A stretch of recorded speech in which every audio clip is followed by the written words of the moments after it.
আমি শুভম রায়, আপনারা দেখছেন জিটিভি, দ্রুত হচ্ছে সবার সাথে।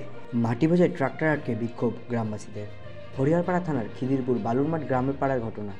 গ্রামবাসীদের অভিযোগ, অবৈধভাবে জমি থেকে মাটি কেটে নেওয়া হচ্ছে। এলাকার মানুষজনের সমস্যায় পড়ছে, রাস্তাঘাটের অবস্থা বেহাল। ঘটনার খবর পেয়ে পুলিশ গিয়ে ট্রাক্টর আটক করে।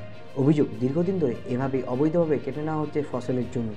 রীতিমতো মেশিন লাগিয়ে জল তুলে সেই মাটি কাটা হচ্ছে। বালুরমাঠ পাড়ার অধিবাসী বৃন্দ, আজকে যে দীর্ঘদিন ধরে মাটি কাটা হচ্ছিল, আমরা ভেবেছিলাম যে মাটি কাটা হয়তো 2-1 দিন হয়ে বন্ধ হয়ে যাবে, কিন্তু কোনোভাবেই বন্ধ হচ্ছিল না। যে জিওগ্রাফিক্যালি যে এরিয়া, সেই এরিয়াটাই নষ্ট হয়ে যাচ্ছে। চাষযোগ্য জমি নষ্ট হয়ে যাচ্ছে, ফসলের ক্ষতি হচ্ছে, আশপাশের জমিগুলোও সব নষ্ট হয়ে যাচ্ছে। এমনকি আমাদের এখানে একটা রিভার পাম্প আছে, সেই রিভার পাম্পটাও অচল অবস্থায় পড়ে যাচ্ছে, কারণ পাইপ বেরিয়ে যাচ্ছে, জল দেওয়ার মতো পরিস্থিতি থাকছে না। অর্থাৎ একজনের জন্য পুরো গ্রামের ক্ষতি হয়ে যাচ্ছে।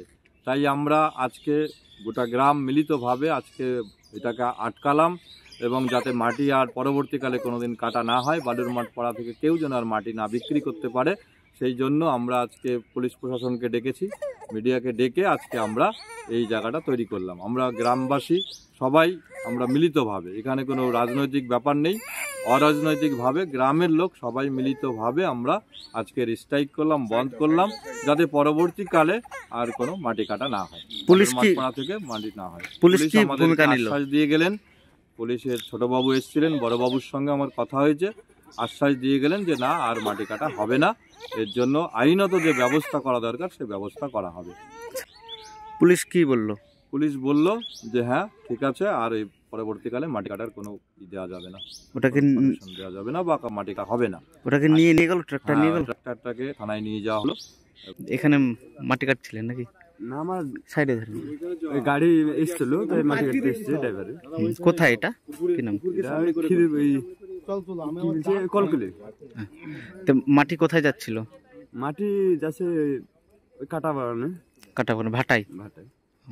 তো যেখান থেকে মাটি কাটছেন সেখানে মানে এমনি বিল না মানে আবাদ হয় জমি? কতগুলো ট্রাক্টর আছে এখানে সব মিলিয়ে? সব মিলে আপাতত আছে 5টা। কতদিন থেকে কাটছেন? আমি 2 দিন থেকে কাটছেন। আমার ওই ড্রাইভার এসেছিল, ড্রাইভার কাজ দেখেছে, তাই আমি এবার ফোন করলো ড্রাইভারে, দিয়ে আমি আসলাম। থেকে কটা করে পান এখানে? টিপ দেয় আমাদের। কতদিন থেকে করছেন? 2 দিন থেকে। 2 দিন থেকে করছেন।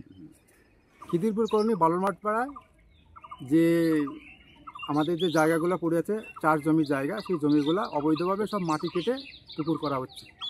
রাস্তাঘাট সব নষ্ট হয়ে যাচ্ছে এবং এখানকার পুলিশ প্রশাসন কোনো স্টেপ নিচ্ছে না। হ্যাঁ, আমাদের এখন রাস্তাঘাট দিয়ে চলাই খুব বিপদ হয়ে গেছে, তাই তুরন্ত এদের অ্যাকশন নেওয়া। আপনারা এতক্ষণ দেখছিলেন জিটিভি, দ্রুত হচ্ছে সবার সাথে। জিটিভির নতুন নতুন খবরের আপডেট পেতে এক্ষুনি লগ ইন করুন www.gtvlivenews.com।